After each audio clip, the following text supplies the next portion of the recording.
ladubban daren farko domin sababbin ma'aurata. Muna roƙon duk wanda bai yi subscribe ba ya danna subscribe, sannan ku danna alamar ƙararrawar sanarwa ta yadda za mu sanar da ku da zarar mun ɗora sabon bidiyo. Da farko, idan za ka shiga ɗakin amaryarka, za ka shiga ne da alwala, sannan za ka nemi ɗan wani abinci mai daraja, misali kamar naman kaza ko tsire da dai sauransu. Idan ka shiga, za ka umarce ta ita ma ta je ta yi alwala, sannan ku yi sallah raka'a biyu, sannan ku yi ma Allah godiya a bisa cika muku burinku da ya yi. Ku yi addu'a a bisa kanku da dukkan al'umma da suka amsa gayyatar ku suka halarci wajen ɗaurin aurenku. Daga nan sai ka dafa kanta ko goshinta, sannan ka karanta mata addu'a. Allahumma inni as'aluka khairaha wa khairaha ma jabalataha, da dai zuwa har ƙarshe. Ma'ana, ya Allah, ina roƙonka alkhairin da yake tare da ita da kuma alkhairin abinda ka gina ta a kai, kuma ina neman tsarinka daga sharrinta da kuma sharrin abinda ta ginu a kansa. Ita wannan sallar nafilar da ake yi ta zo ne a cikin ayyukan sahabbai kamar irin su Ibn Mas'ud radiyallahu ta'ala anhu. Daga nan kuma sai ku ci wannan abin da kuka shigo da shi, ku ɗan sha wani abu mai zaƙi haka, amma ba a so mutum ya ci abu mai nauyi sosai a irin wannan lokacin.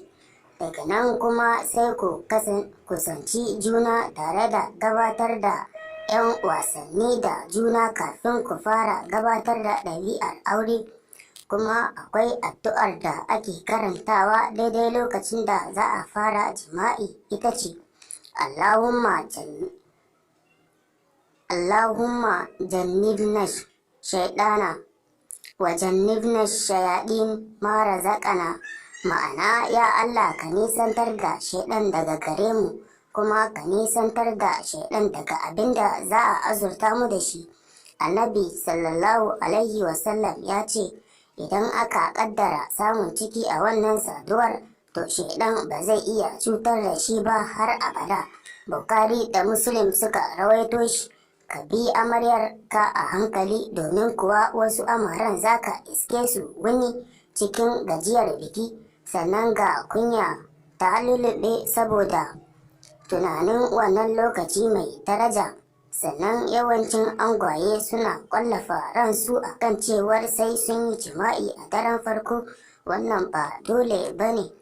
Idan ka ga alamar ta riga ta gaji, to ka ƙyale ta. Idan kuma tsoro take ji, musamman ma idan mai ƙananan shekaru ce, to ko kuma Allah ya tsare ta bata taɓa kusantar namiji ba, zaka tarar ta gama tsorata, wata ma har tana karkarwar cikinta yana rawa saboda tsoro.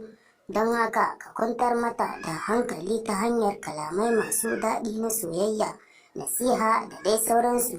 Haka shari'a ta koyar. Ya Allah, ka auratar da matasanmu maza da mata ga ma'aurata na gari, amin ya hayyu ya qayyum.